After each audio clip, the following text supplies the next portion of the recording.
So I found those folded comments under the video I posted the other day. And honestly, they weren't drastically different from the comments that I had already responded to.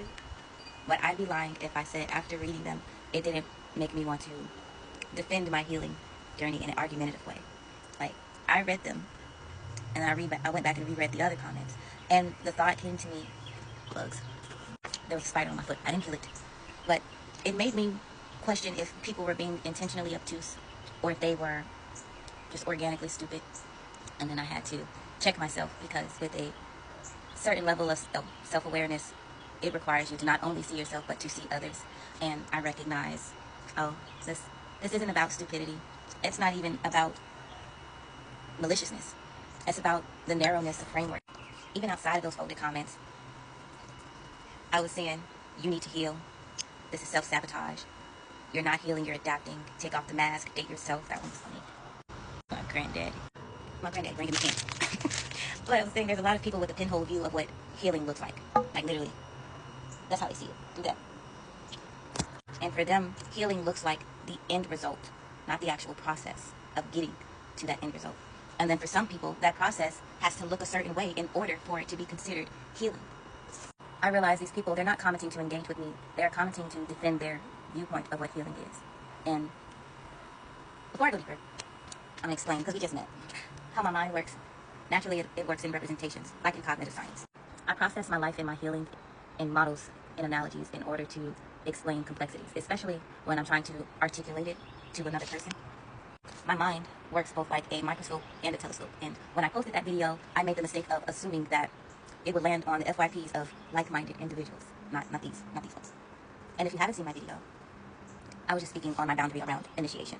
I said in the video that I don't call first, I don't text first. I said I can't call first, say I love you first, I miss you first, any of those things. I can, however, respond fully and be present fully once someone is extended out to me. And like I said in some of the other responses, I am aware that this isn't healthy for the long term. Never said that I planned on it being the long term, but this is where I am now. Because I came from two other extremes. What people I'm recognizing is that while yes, I am protecting my nervous system, I am also simultaneously challenging it at the same time. If my mind is wired to think that people are going to leave, and when they do, it hurts, and I respond with, okay, I'm not going to initiate, but I will respond. That's doing two things at once.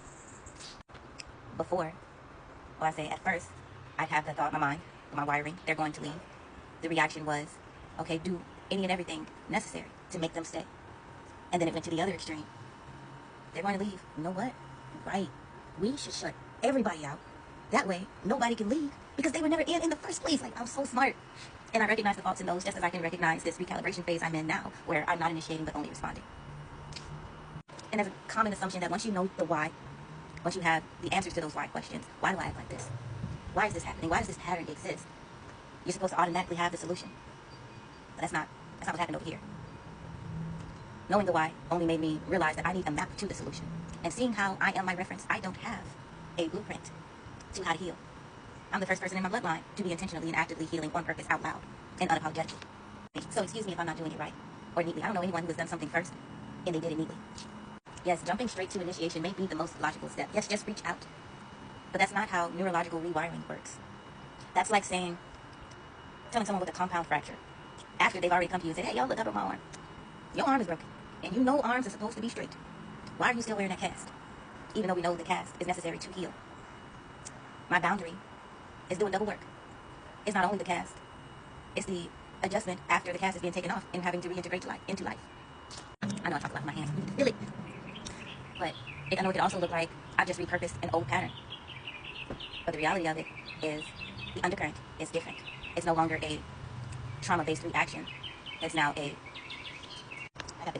conscious pacing out of necessity. We can think about it like this. Outside of healing, I'm known as the extra person. That's my baseline. I'm always being called bougie. And so there's certain things that I do that get grouped under those labels. And now some of those things that I do, the undercurrent for why I do it, is different. I have MS. So we'll take the chair that I take to my son's soccer games and practices. It looks excessive. It has the UV canopy thing, the nets, it has a little leg prop thing. It looks so extra. But it's also necessary for me to be able to function during and after his game so that I can still take us home and be his mommy.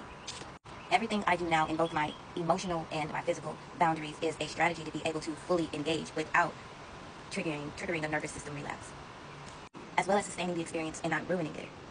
I could do that on a trip if it's only a weekend versus it's a week long. I can sustain a relationship if I'm not playing with that wiring and I'm only responding. That's where I am right now. And I'm only going to go forward. I don't have to rush the process to make someone else comfortable. Specifically when it comes to narrow frameworks of what healing should look like. But this is a two-part act of trust for me. Okay, it's a rebuilding and a rewiring. And I'm gonna close this, so this is already long as heck. No matter how ancient your soul is, this is still our first time experiencing ourselves in this lifetime. And that is a learning process. It's also an unlearning process. And with everyone having that knowledge, how about we default to compassion instead of judgment? And let's expand those pinhole views of what healing looks like.